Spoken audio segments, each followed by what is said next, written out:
Welcome back, Brickers, to another video. And today's video is just going to be an easy one.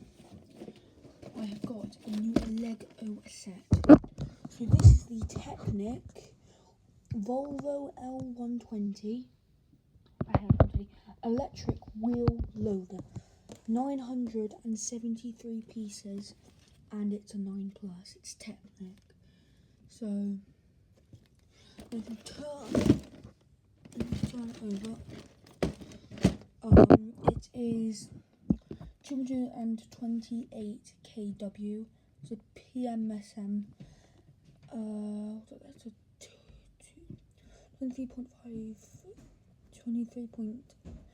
R25, and it can lift about 21,000 kilograms. You've got that turns, and see that goes out. Then you turn that. That'll go up and down, and then you can lift the engine. You use the engine. Then yeah, you got that.